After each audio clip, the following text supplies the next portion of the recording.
All right, guys. Here we are.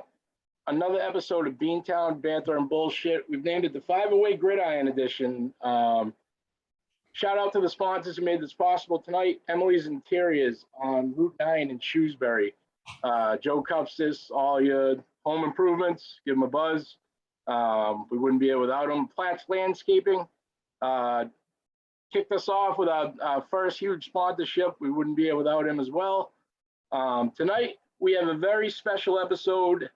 Already in attendance, we have 3 of the inter-high football coaches this year. We'll bring them on one by one. As you guys know, we got Coach Bob LaRose. We have Coach Sean Mulcahy, legendary Doherty coach. We have Coach Cincotta. And now I believe Dan just signed in, coach of the North High Polar Bears. So we have 4 coaches here. Welcome to the show, everybody. Coach Bob, how you doing? Doing good. Looking forward to this all day. This is going to be fun. And I kind of promoted this with these guys and said it's all good. It's, we can chop it up for the city kids. And I think Coach Mulcahy's had a good month or so with some of his kids signing, and even though Callery just signed, I think today or yesterday with Assumption, so he's got like 4 for 4 going here. Recently, it's all good stuff. It all helps the rest of us. Love it. So I mean, we also did that come out today? Was that the TNG All-Star team today that came out officially? That was half. I think the offense came out today. The offense came out today. Does everybody have someone on the team? We know Angelo's there. Yeah, today I had the Mike Boutros, our lineman. He's going to Bentley. He's been a 4-year player and a 3-year starter. So he was on it last year, and he's a really good player, good student.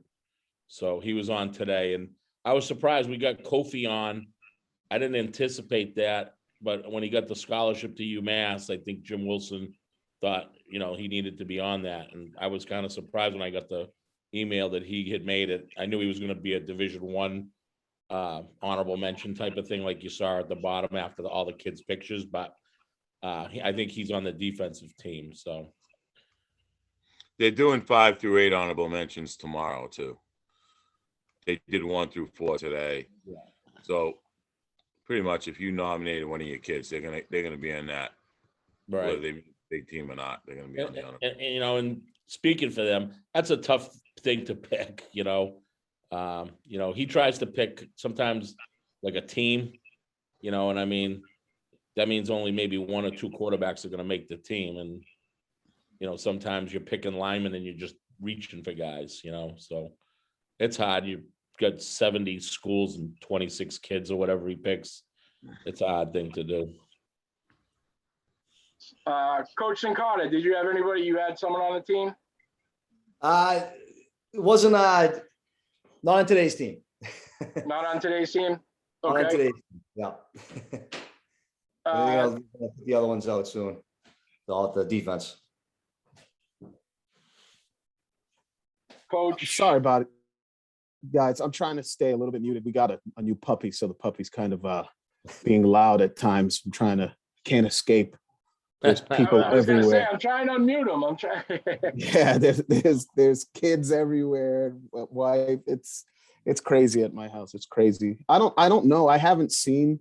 I know Coach. Thanks, Coach Mulcahy. I know he said that we got 3 guys on, but I didn't see. Yeah, at all. That's the today's thing was the TNG.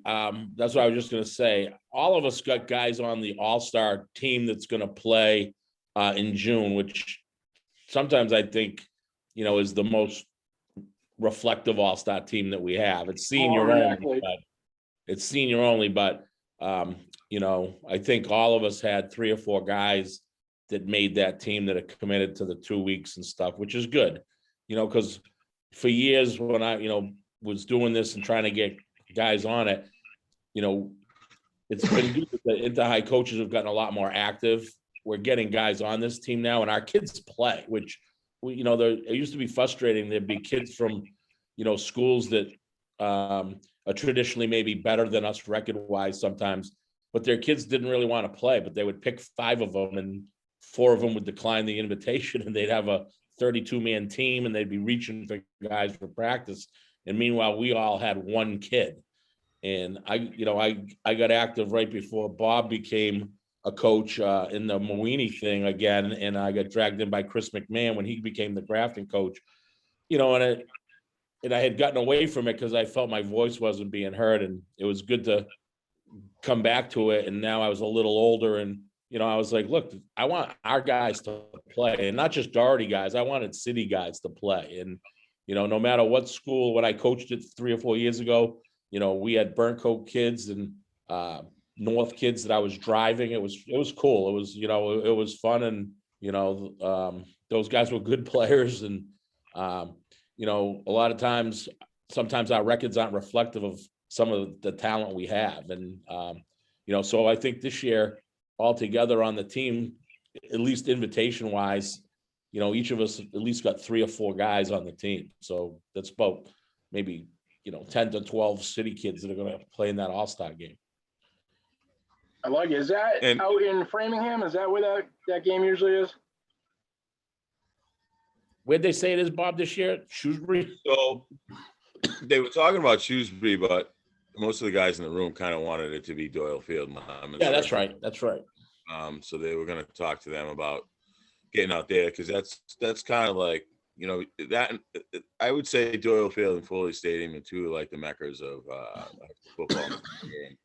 Doyle, if you haven't played there before, it's such an unbelievable setting. And one of the things Sean and I have been talking about, and Sean's getting back involved too, is like, we don't have a voice in the state, but I started going to those state meetings several months ago, and the door is wide open for guys like ourselves to go to those meetings and get on these different boards and stuff out there, because there's no one doing it.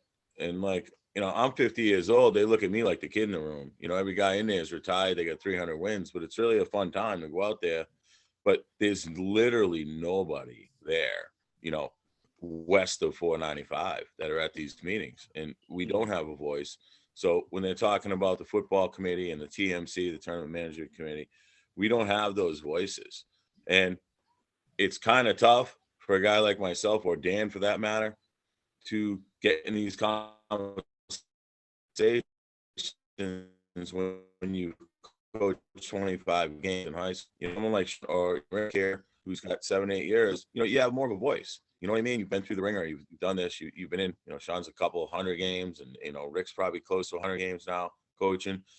Those things matter. Like, if you don't think those guys count those things, like they do. Like, I heard that kind of talk in the meeting I went to. Like, oh well, they're doing like coach of the year. Well, this guy's got. Did he just get his 200th win this year? You know what I mean? Like, that matters. Like, or has he been there 20 years? Has he done these type of things? Like, these guys pay attention. There's not enough guys that do that. So what happens is, like, the TMC now is filled with, and no offense to all the great women in the world, but it's filled with women and non-football people. Okay. So you got your football committee who makes recommendations to the TMC, who now is dealing with, 25 sports. So everybody has to get same size trophy. Everything has to fit a certain criteria. But it's the fact that we don't, and we haven't pushed from west of 495 to have our voice heard. And I thought this would be a good opportunity to get some of the guys in the city, because I truly think some of the work we do is God's work. Like, and it's not appreciated, and nobody understands how, and there's certain things we can't say, obviously, because you'd want things to be much different. But, I was kind of seeing the other end of it, going to see Duxbury and seeing some of these other teams where the funding and the support and all that is there, where you're not killing yourself for every dollar. You know what I mean? Like, and that matters. It matters. But what matters more is, I think, our voice collectively. We can beat each other up on the field. I care less if any one of these guys beats me by 100 points. I really don't, because I know that if I'm here long enough, I'll get them too. So it's a matter of time. However, collectively, we need to get some stuff done and put all that kind of nonsense aside, because I can't remember one game this year, with the exception of maybe Duxbury and Watertown, that after the game there wasn't kids on both teams taking pictures together, or not one, especially the city games. You know what I mean? I know a lot of the kids on these teams, everybody does, right? I have a Rolodex of pictures of kids this year from all these other teams that were taking pictures with our kids after the game, that their parents sent me, or their guardians, whoever it may be. And that's all good stuff. Like, it's not 1985 anymore. These kids talk anyway. So collectively, if they're doing it, then we need to do it. We need to have collective voice. I agree 100%, man. And you're right. After all these games, look at that. The game of the year may have been the South Doherty JV game. And kudos to you guys, Coach Mulcahy and Coach LaRose, for stepping up and finishing that game. That is like it should have been a movie. So kudos to you guys for that. Coach Mulcahy, what was great?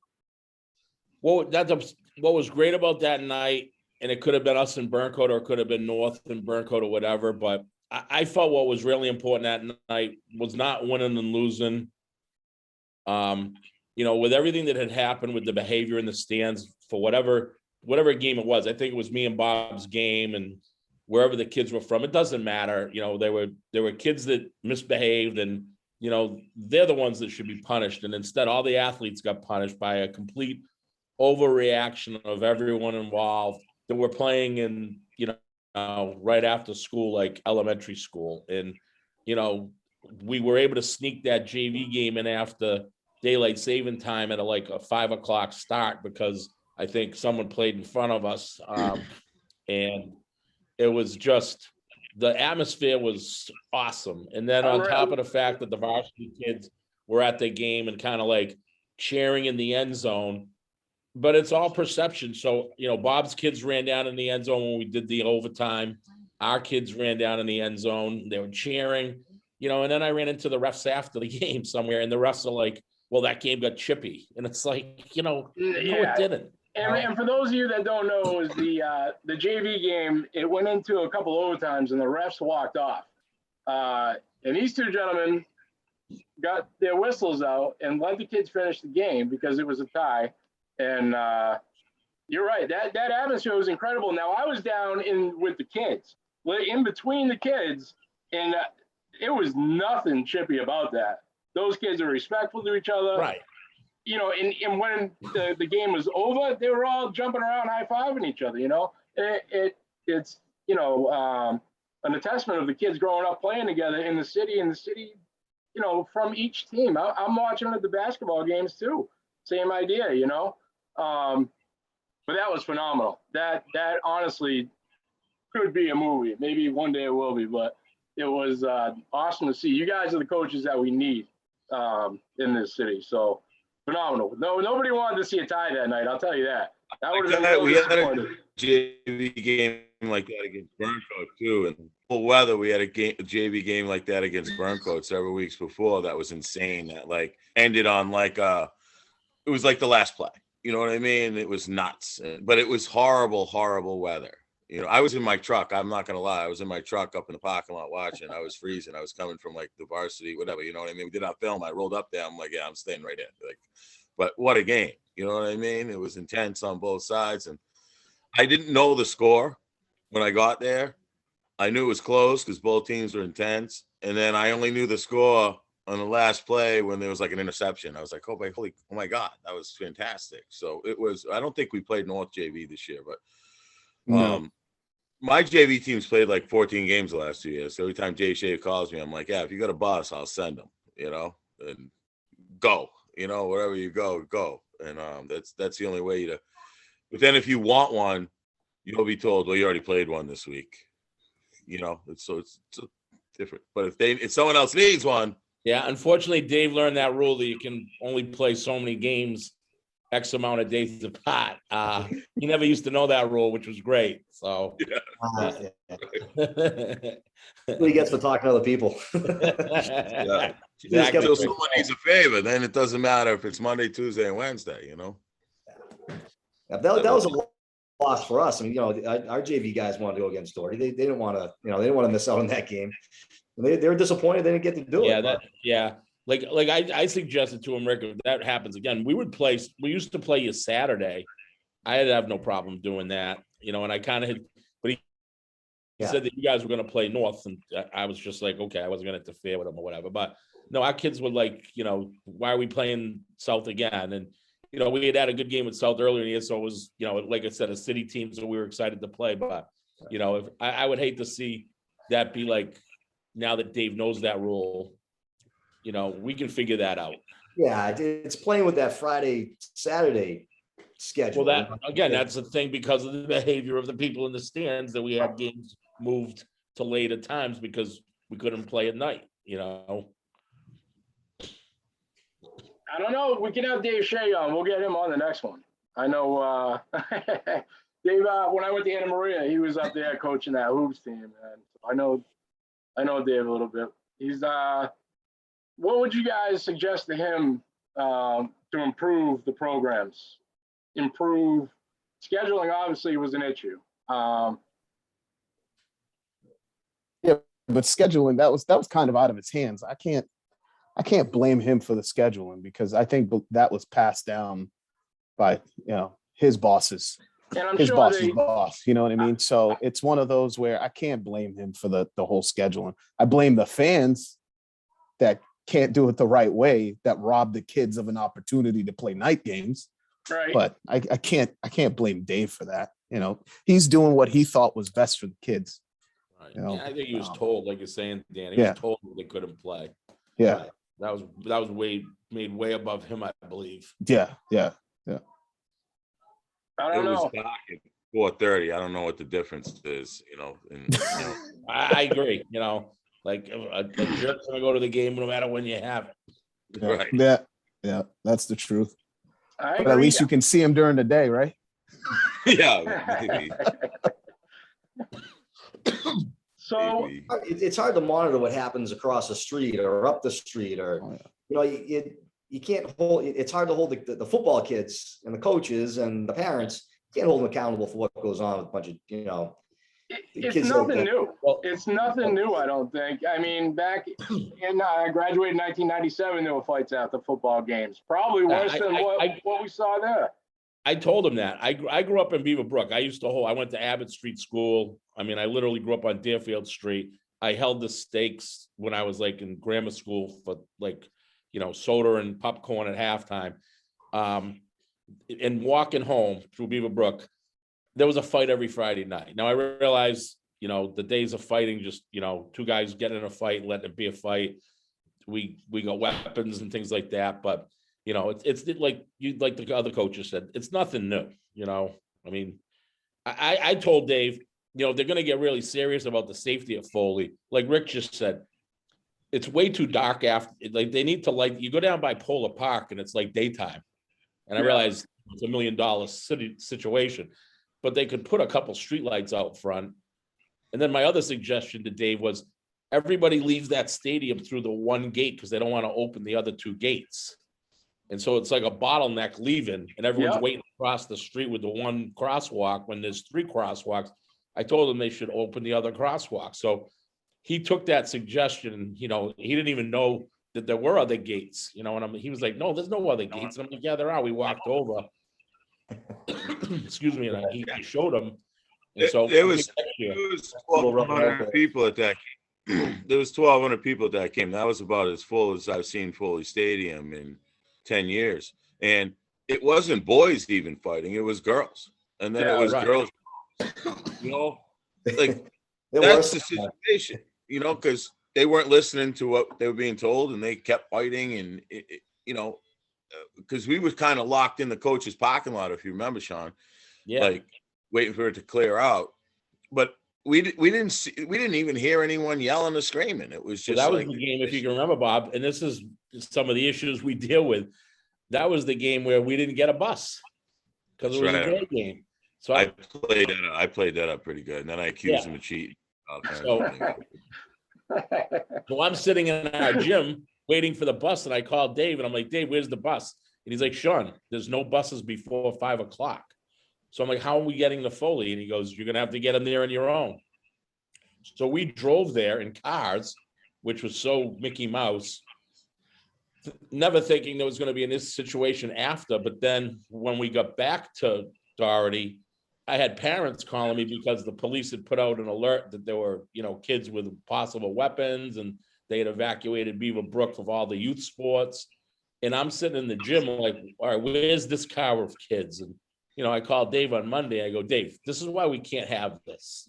If you can't get us buses for day games, then, we got to figure out something. But, that was dangerous for everybody on my team instead of, worrying about the fans. I didn't know where our guys were because they had blocked off Park Ave. They had blocked off. So our kids were stuck in that parking lot, like Bob said. And I'm sitting at Doherty, like, where are the other 3 cars of kids? So yeah, we were used to it because we practiced down the street. So we never took a bus because the bus would show up a half mile from Foley and drive us over. So I was like, it doesn't matter. I mean, my kid's going to get one place or the other, either way. So just drop them off. So some of that was probably my fault that they just assumed Sean was in the same boat, No, I look at the Worcester police, God bless them for what they do. But I think it was a little bit of an overkill. It was like the riot squad. I saw at least 20 cruises. Now, I didn't see any of the fight or anything, but as far as I know, it's just a few girls. So I don't know why the response was that. I've seen a lot worse. Not that that's any better or any excuse, and it shouldn't be anything like that. But like I think you said, it's kind of all nonsense. It's nothing new, and we want to make it as safe as possible, but a little bit of overkill. What we want to do is make it an event. Like we can't have sports be an event if we've got knuckleheads doing stuff like that. I get what the city is doing. It's an overreaction. It is what it is. But what I can ask people to do is please make it an event where you can take your family to, and let's enjoy this game in the city. Right. Because when you go outside of the city, everybody looks at us as inmates because they think we're going to do things like that. And it's like, no, we've got good kids in this city. They're good kids. They just want to play ball. I agree 100%, man. Yep. Yeah. Cut us the break. Stop being a knucklehead. And like that's all I care about. Yep. And last night I had my boxing podcast, and at the end of the last event, same thing. Two people ruined it for everyone else. And now there's a trilogy fight that could happen, but now they're worried about planning it because of that nonsense, So be a fan, you're not helping whoever you're rooting for if you're being an idiot in the crowd, you're doing them a terrible disservice, obviously, because of what's happening here. But like I said, also overkill. We gotta remain tough, man. We can't just, one thing happens, it can't ruin it for the rest, for everybody. You know what I mean? If it was a consistent pattern, now we got something. But I was also in the stands at Doherty versus South. There was nothing like it. There was no jarring in the crowd, no nothing. Like you said, I think there's might be a little bit of stress getting out of there without those other 2 entrances. And, maybe that is, you raise a couple of good points on how to improve it without changing the entire system, But to get to your question, like being a coach for 30 years, what I find in the Worcester is my entire career, we're dealing with, a skeleton budget, and I had a Christmas party, and John Manzello, not John Manzello, who am I thinking of, Rick? I can't think of his last name right now. Mazzola, John Mazzola. John Mazzola coached with me, and he had a great idea. And he said to me, I don't understand with the kind of money the city has that we don't establish just like a, you know, I mean, you would have to have checks and balances, but like a cash budget. What I need at Doherty is not exactly what Dan needs at North High. And what Dan needs at North High is completely different than what Rick might need at Burncoat. And if we could have access to like a $10,000 budget, okay, Rick needs 2 coaches. He needs a couple $1,000. Someone from the, Brian Allen's office or whoever needs to sign off on approving how that money gets spent, that it's not getting stolen or whatever. Whereas I might need helmets because I have more guys playing and we don't have enough helmets, where Bob needs a bus to send them to a JV game. We don't have access to the funding of that. It's just, okay, we're going to buy helmets. Okay, we bought 50 helmets in Worcester and everyone will get 10. And it's, we now get stuff, which is an improvement over years when we didn't, but it's just everything's divided by 5. And like, I keep getting stuff I don't even need, and I'm just like, it'd be so nice to be able to take this money and use it, excuse me, for something we do need. Like I keep asking Dave, like, we need sled pads desperately, and I don't know when we're going to get any kind of funding to get those, uniforms, I mean, it just gets tiring. I've been doing it 30 years and you guys are a little younger than me, raising the money constantly to get the things that our kids deserve when they're playing against kids whose school systems find a way to get them new uniforms every 5 years, or to get them new sleds, or to get them, where they need to go on 2 buses instead of 1, all those kind of things. So, and John's suggestion was just set up an account, that within each school, Rick has $10,000 that he can use. Maybe this year he only uses 3 and it goes back to the general fund. But, I find that would be really helpful. It's I would minimal, agree minimal with money that. too, compared to what Yeah. goes through the city. Because you're talking about, I know the guys in this room right now, that if you gave us 10 grand, we can be real creative with that. I get creative with donating my check back. We figure out ways to get the kids stuff. So it's like, we get creative. So a little bit of money like that would go a long way, because, we could then get a sled one year. And if you don't get a sled for another 10 years, that's fine. I know my sled, it's at least 10 years old, so it's one of those that it would help, because to me, I don't know how the rest of the guys feel, but it's definitely a competitive disadvantage when other school systems have things that you don't have. And it's like, you're given a ball and say, all right, go get them. It's like, well, they've got a different, they don't have the same set of issues that we have. What is the process to move that up the ladder to get, would it be city council, or who do you? I'm hoping Bob's boy Jermaine Johnson, who was an ex-athlete, the number one ticket to start mentioning some of this stuff. That's the thing. I think the school committee needs to really put some more funding in. And, I grew up in Maine South, right? And when I was in grammar school, every school had their own baseball team. They had their own Sean will tell you, Abbott Street always won because they get all the kids that stayed back 3 times. So they were 15 years old. Like, you had a 15-year-old throwing bullets at a little league team. But let's mention they went on to South High to help you win a Super Bowl. So let's. Yeah, I did. Yeah, but you could play when you were 20 back then. But some of that stuff, like with Prop 2.5 hit, I remember 3rd grade. I was in 3rd grade. I couldn't wait to play on the baseball team in 4th grade for my school, because they had the Final Four down on Cambridge Street at Mooney's Field, and it was mobbed, and a lot like Sean. I never missed a game at Foley Stadium as a kid, or at Salt High. That was the only place my mother would let us go. So that's where I'd hang around.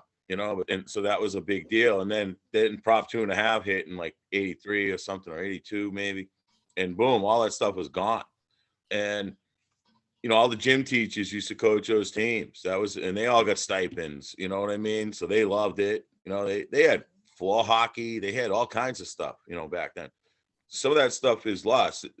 I'll tell you this, I've helped Dave the last year or so with the equipment stuff, because when I first got to South, I had all these shoulder pads that were rejected from the year before. And I look at them, they got this rejection sticker on them. The city bought used shoulder pads because they were the cheapest one, but they didn't look at the fine print. And I was like, Dave, there's like eight pairs here of used shoulder pads. Oh, I didn't buy those. I go, yeah, you did. I said, there's 8 of them. You guys bought these. I said, I can't use them. I said, they're rejected. What do you mean? I brought him down to his office. I said, and I used to order equipment for 300 kids. I said, let me help you with this stuff. I mean, you guys all know you got Rydell's this year, helmets, your replacements, the Rydell speeds. You can get the speed flexes, but you get the speeds. You got decent shoulder pads, Rydell's. I tried to get the Douglas, $10 difference. Douglas shoulder pads are the bomb. Like, that's what the NFL wears. It's a $10 difference. If I had known that for the 8 pair I got, I would have given them the $80.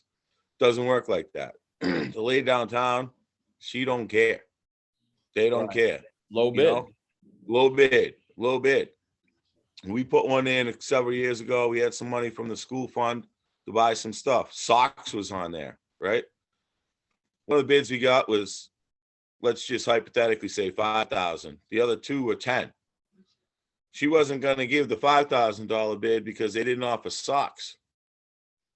So, because the 2 expensive ones didn't offer socks. And I said, well, we'll just knock the socks off of there. They're like $100. I'll buy them myself. I had to take the socks off to save them $5,000 because it didn't exactly match.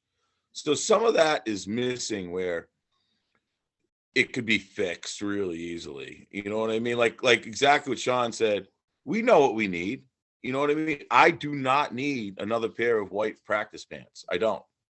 No, But I get, no tail I got pad. boxes of them. I don't need those. But you need the tail pad. I was cutting. But I'll take them. Hip pads and tail I was pads. become cutting- pads. I was cutting hip pads into strips to make tail pads. Right. I teach with Chris Moriarty, and he talks about the time he went down the lunchroom and stole a bunch of styrofoam lunch trays, cut them up, and then taped like 4 of them together to give kids tail pads. These are the stories we're dealing with that people will be like shocked. Yeah. And I think, and I don't blame Dave for it. I've worked under probably 5 ADs. Dave by far, we get frustrated with him, but he's by far, because he isn't on his way out the door retiring like a lot of the guys were, has been very proactive, but his hands are tied financially, and it's a budgetary issue. And then on top of it, I think being the AD, the way he does it, where we have 1 AD for 7 schools in certain sports, I think he's just spread too thin to effectively in every capacity, because I think he is effective compared to most of the ADs we've had, effectively do everything 100% the way we would like to see it. And, I know some people are frustrated with him. 2 years, I said, buy integrated pants, man. It comes with all the stuff in them. Like, I buy them. We buy them out of our own fund. It comes with everything, right? Hip pads, tail pad, thigh, knee pads. You don't have to deal with any of that nonsense, right? And he's like, well, they're $35 a piece, and these are 19. I said, okay, they're 19, but you still have to buy the girdles, which they don't supply. And you got to buy the thigh and knee pads, which are another 19. So you're really paying 50. Right. Instead of the 35, and you get everything. And then for us coaches, after Thanksgiving, kids walk in, they take their pants off and throw them in one bin instead of thigh pads in this one, knee pads in this one. Like you said, you're cutting down stuff. Those integrated pants, it's foolproof. The city kids, they're crazy. You know what I mean? You're gonna find, doesn't matter how many times you tell them, you can go in the locker room after and there's 2 thigh pads, a knee pad, a hip pad on the floor. And then the next day the kid says, someone stole my stuff. No, they didn't steal your stuff. You left it on the bench and it, ended up on the floor. It's the way it goes. And that's not their fault either. They're 14, 15, 16 years old. You know what I mean? They can't think 6 minutes ahead, let alone 6 weeks. So there's easier ways to do things. And some of that stuff is there. I think we're making progress. I think Dave has made progress with that from, like I said, the 2.5 years I've been here. He's definitely made some progress. I honestly think so. It's just a matter of us, but collectively we have to have that voice. and not, it can't be a complaining voice. Like one of the things Derek always says is like, let's not complain about it. Let's figure out a solution, and that's one of the notes I had from Derek today that he wanted me to mention. Like it's one thing to complain about things. It's another thing to figure out a solution. So I thought like tonight was a way to kind of start that process, so to speak. I think people will see you guys caring as much as you do, and things might change. Like I said, whatever process it is, city council, student, School committee. School committee, yeah, whatever we got to do. I mean, we can move it up the ladder and get things done. It's good. It'll be good for them to see you guys collectively agree on it. You know what I mean? So, hey, but Dave Shea, you're more than welcome on the next one. We'll bring him in. We'll go all the way up, man. What do we, instead of going on the city, what do we need to change with the MIAA? Oh, that's a big one. I just saw you get stressed out by that, Coach. Well, we just had a meeting, and Sean knows. Yeah. My frustration with it is just there's just so many levels of the MIAA. Like Bob was saying earlier, you almost don't understand it. Especially, I still don't understand it to some extent, but like I think what Bob was trying to say earlier, the most, it's like anything, it's grassroots. I think this is healthy that we're doing something in our league, because I think the danger of the MIA right now in football is everything's oriented toward a state championship, and everybody's sort of, and we were lucky enough to win one, but that's probably never going to happen again for us, in all honesty, as good as we can be. So I think I hear the other coaches talking at the first meeting we went to in Central Mass about abandoning their league ties. And, I just sat there and I just thought that's a very dangerous path to go down in my 30 years experience, because when realignment first happened with the MIA, that was the carrot that they gave us as Inter High, that we could all split up and be in different divisions and possibly all get to different Super Bowls. And in reality, I think Burko was the only team that was any successful in this. I know Jerry Snay had a good successful team. So, and North did with Mike Ross, but, over the course of the 10 years until we kind of reunited the Inter High, we were all struggling. And I think sometimes there's refuge for all of us within the league a little bit, in different, no matter whether we're rebuilding or in the middle of rebuilding, or maybe, at the top of your game. And so I don't like to see the MIA try and break leagues apart. And I feel like everything that's been coming from them is oriented toward trying to, maximize your schedule to get to a, state title game or a playoff game or whatever. So, that's, that's where I come from a little bit. Maybe I'm old fashioned. Well, and I don't know if they're promoting breaking up leagues, but the way they lay it out, if we're in a unique situation, we're Division 4, so there's only 5 teams in Central Mass at Division 4. So as the way it stands now, I still think we should be 5 or 6 personally, but the way it stands now.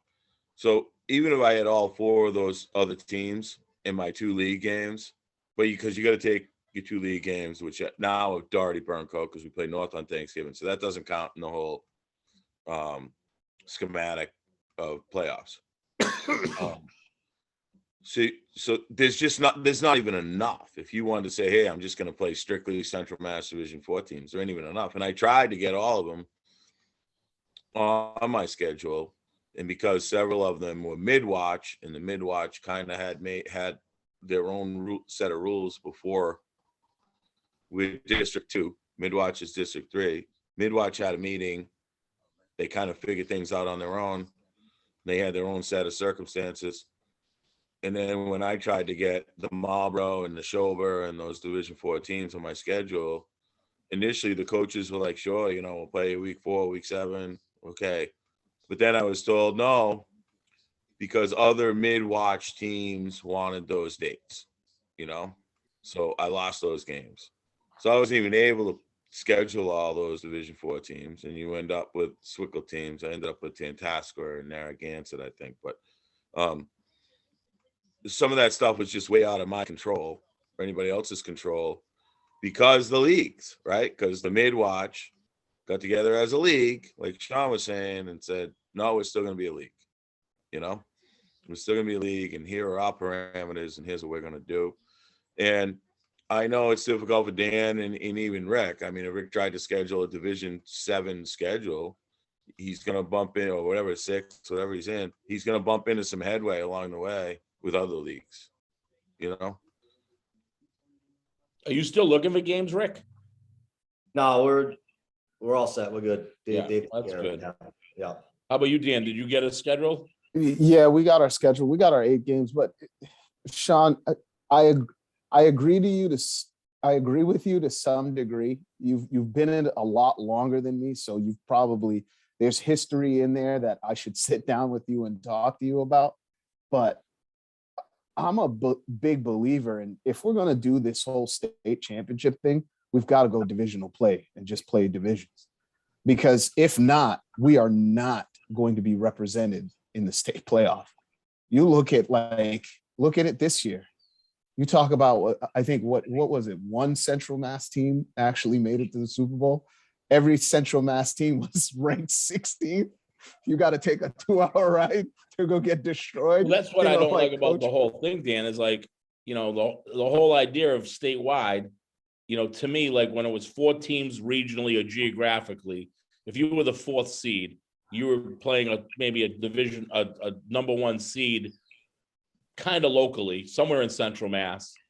You know, now if you're the 16th seed, you know, you could be Nantucket and have to go play Williamstown. You know, and let's be honest, a 16 seed is probably, in all honesty, not going to be the number 1 seed no matter what. So it's a game to say you're in the playoffs, to travel across the state. And this is the most, you know, unique situation, but it could happen. You know, we did it. And get your head knocked off, and then get up the next morning, and you might have to get on a bus and go play the JV game. You know, I just don't. I just feel like, you know, when a kid came into Doherty High 25 years ago, the first goal was to win the inter-high.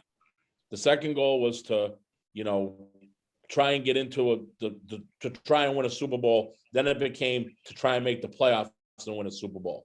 So there were levels of, as you didn't achieve the highest goal, there was another goal and another goal and another goal. And it's just not football. Basketball player came into Doherty.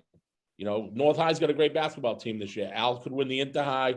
He could win the districts. And then if he was lucky enough to go on and win a state title, you know, you felt like you accomplished something winning one of those 3 things. Now it's just state championship or you fail. And I just think that's, you know, I know that's what the NFL is. But even in the NFL, you win the AFC championship, you win the NFC East. They're trying to eliminate all those smaller accomplishments teams and kids can accomplish to say you won the state title. And, you know, and I think with the formula that we have and the amount of respect that the Boston teams get at our expense for however the algorithm works, I don't know what a team has to do in order to be a higher rated team. Other than Grafton, even the successful teams this year in Central Mass weren't cracking the top 5 of the divisional, you know, rankings or whatever. So I just feel it's like, I know it's what we're aspiring to do, but, you know, to abandon everything to just do that, I think is a dangerous path to go, you know, to be going down long term. So for the 8 divisions this year, in the divisions 1 to 7, the top 4 seeds, with the exception of 8 was more competitive. 1 through 7, the top 4 seeds won by an average of 30 points in the first game. They were all blowouts. And when it was geographical, we used to get 32 teams in. And now Right. we didn't have anyone in my division from Central Mass make it at all. Algonquin We had was 17. We had 17 total, and most of them were division 7 and 8. Yeah. So, you know, it's just like, I just think it's dangerous, especially in our sport. Every team in Cape Cod is good. Let's just leave that. Every team on the South Shore is a powerhouse team. It seems like West, it's not like the same kind of thing. What's up with Central Mass? We got to get it to that level. I don't know how, or like we said, it's not a.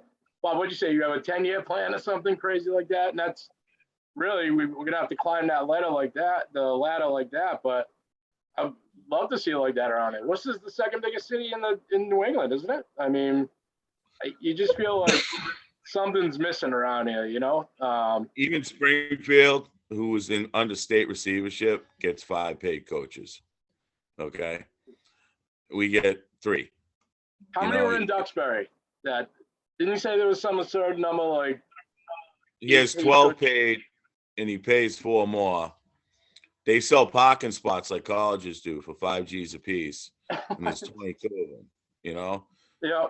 He's got 100. They got 200 kids from 7th grade to 12th in their program. I talked to this guy extensively. They charge $250 for winter workouts for their kids, and they all pay. Right. I mean, we're paying our guys to go to the weight room. I don't know about you guys. Paying them. I'm paying guys. Hey, you got peanut butter sandwich and right. I think I might take you to Mike's Chicken Farm at the end of the month if we guys show up 5 times. So the money is insane. Like that Duxbury team, I think Sean played them when they were on their playoff run. But I mean, there was more fat on my left tackle than there was on like their entire side. I've never seen anything like it. Looked like the Roman army. I was like, oh, we're in big trouble. I thought we'd hang around for 8 minutes. It was like 4, It was like a West Virginia offense, a good one. Like it was. Oh my God, yeah. They couldn't do anything wrong, and it showed. The quarterbacks, he's going to Maryland on a baseball scholarship. The receiver's going to BC on a baseball scholarship. They had 2 linemen. one's going to Dartmouth, one's going to UPenn. Another kid's going to BC, and then the juniors are even better. It was like, Bob, they probably have, I always say this, like especially early in the year, like they probably have a nutritionist. They do. They're kids that are getting healthy 4 square meals a day, where my guys after school are hanging around the gym and have probably gone to Jason's Pizza and got a pizza and, a bottle of soda pop, and so we wonder why we cramp up. I mean, I'm forever yelling at them about, you got to eat the right things. And, I mean, I see that just shows up when I play Wachusett. I mean, Wachusett might not be exactly what you're saying, but, year in and year out, I go up there and we're just physically, as hard as we might work in the weight room, it's like, man, where did this guy get these guys, but, it's just a whole different set of circumstances, Right. And I mean, and we all get this coded word. Oh, you guys are so athletic, it's like, are we really, You know what that means? That doesn't mean that. Yeah, no, that's what I mean by code, It's a veiled comment, Yep. Of course. Well, guys, listen, we can wrap this up. I appreciate you guys all coming on tonight. We'll do it again whenever you want to do this weekly. We can sit down weekly, but well, while the coaches are here, one of the things, you guys, we were at the meeting the other day, just while we got your faces here. They're really encouraging. Bob, do you know the date that Dombrowski guy's coming up, that they wanted to get as many high school coaches there that could field some questions? Like he Dan, said it was either talking about different MIAA things and stuff that were. 1 second, my notes are right here. Hold on. You have notes? He hasn't even gone to him once, and you're doing phenomenal. Because I wouldn't mind meeting maybe once or twice this spring. Rick, are you planning on doing the passing league? Yeah, so to kind of touch base on that and get dates and maybe take some things off your plate that you've been kind of now that it's up at your place that sort of fall on your plate. Everything just runs now. That's good, but we can talk. I'd love to get together and talk. Yeah, and maybe talk to Dave about some of the suggestions, how we want to get night games back and what, I gave him a few of mine, but maybe you guys got some good ones hey, For years, the bus is parked out front. I don't know what coach made the suggestion to move us inside, which I think is way better, I mean, it's a little awkward all leaving the same direction, but in terms of like the, safety of the kids out in front of the stadium waiting on the buses for the cop to say, you guys can leave. So, maybe Bob seems to have the thread. If you guys are up for it, I know, Dan, I don't know if you're a teacher, but if we can work it around you and Derek's, private sector schedule, maybe get together over Dave's office so we can get permission to use it and have a couple football meetings, like just inter-high coach meetings. I'd like to do that. I'm definitely interested in doing that, because I think we've got to, I believe in what Bob is saying. We all have the same type of issues. It's just a different color helmet. It's time for us to band together and start fighting for our kids in a different way, because at the end of the day, like you're talking, like Bob's talking about, like the power rating. That power rating, it's a simple formula. However, in Central Mass and to the West, I don't think it really works, because you're talking about the amount of the disparity between communities. You end up getting lopsided scores, and that's what kills you, because towards the East Coast, because towards when you go east, the scores are not as lopsided, so it's closer. So that power rating actually goes up, because they're either not winning by 14 and they're not losing by more than 14.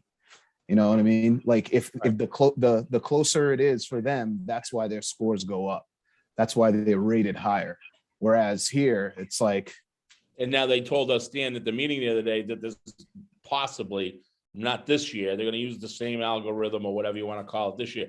But there's another one coming down the road that's going to be different. It's and I think that's why it's important. They were stressing if we could get as many coaches to this meeting with the guy that's coming. Bob, you kind of like took those. So it's either the 15th or the 17th. The state meeting is the 10th down in Zavarian. That's the one I would suggest that you get to. It's not a bad ride. They feed you. It's pretty good. But the algorithm, this is what they talked about at the last state meeting, was designed on 10 games and a 28-point spread. That's how it works effectively, right? Is over 10 games. But what happened was when it went to the TMC and all this, they made all these changes to it to fit it so that, it was appropriate, that we weren't talking about beating teams by 30 points, right? Which still happens. It still happened, sure. But it still happened. They thought 14 was better, and then they shaved it. If you remember, originally they voted for a 9+1 schedule in the playoff after that. And in the cloak of COVID darkness, they voted it out and ended up with an 8-game schedule and a 16-team playoff. Like, don't get some of that stuff is up for change. Don't get me wrong, though. I get what you're saying with the 10 games. Yeah, it increases your sample size. I get it increases the sample size, but to me, it's like moving the games up to 28 points. You think it's lopsided now? Oh boy! Right. Well, that's why, and that's what I was asking Bob. But Bob, what's the meeting? Not the Zavarian meeting. What's the meeting that Dutch Holland was encouraging us to get everyone to Shrewsbury to meet this Dombrowski guy? That's because they have the state meeting on the 10th, and then in between that and the 15th and 17th is like a TMC meeting and a football directors meeting, a football committee meeting. So they're having Dombrowski come in and a few of the heavyweight guys from the state that come in, but he wants everyone in because they're not going to get. What was the date of that? Either the 15th or the 17th of February. Okay. But we had 12 guys here the other night, and 3 of them don't coach. You know what I mean? So, like, that's the thing. Like, nobody shows up. The state meeting is, if you show up, you're going to get a ton of information. I know Sean's considering going down on the 10th, and I suggest everybody do it because we don't have, and it's amazing how much you'll have a voice. These guys aren't the bullies you think they are. Like again, what Derek said, we can't complain about the situation. We have to fix the situation. We have an opportunity. And to you guys, if you can't get to that thing at Zavarian, I'll try and find out from Costa whether it's the 15th or the 17th. That meeting at Shrewsbury, I think, is a definite meeting that you guys should try and get to, because We all need to go, yeah. that's one I think we really need to go, and be heard and hear from them.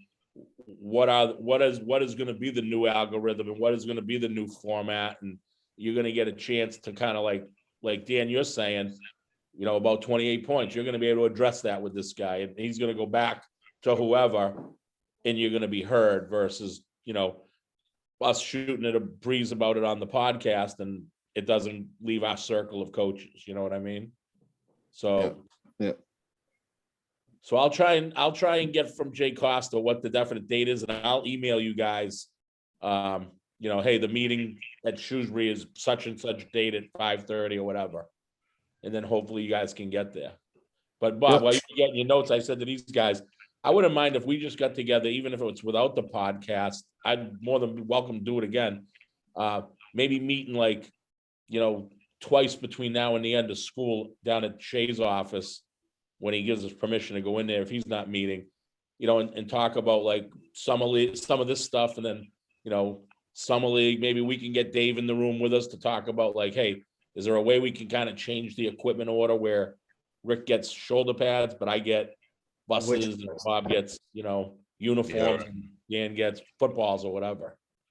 I'd like to kind of maybe get together twice between now and the end of school, Yeah, because I agree with Rick. I don't need any more practice pants. More hip pads, no more tail pads. We did an inventory at the end of the year. We had 172 pairs of practice pants. I don't need any more. That's not what we need. I was going to give you a couple boxes too. I didn't know. Thanks. Me, on the other hand, fellas, you can box it up. I'll pay for shipping and send it over Island Street, because I'm giving out green ones and purple ones, and so If you need some, we'll send some down. All right. Hey, Mike, thanks for having us, Mike. Phenomenal, man. I appreciate you guys coming by, and I hope positive things come from it. That's it, because South High is rolling, baby. You guys don't want to see us next year. I'm telling you. But, all right. Maybe Doherty will quiet down a little bit. Well, you're talking about South and Doherty, and you got a green hat on. Rick's smiling, so Listen, and you got an orange Shamrock behind you, so I bleed you're covering red. your bases, brother. I bleed red all day. No, guys, really, I appreciate it, and like I said, this is what needs to happen, man. People can sit down and talk rationally, even though we want to kill each other on the field. So this is how it should go. Thank you, guys. I'll be in touch. You guys have a great week. Keep doing what you do and being the leaders that you are, man. Thank you. Thank you.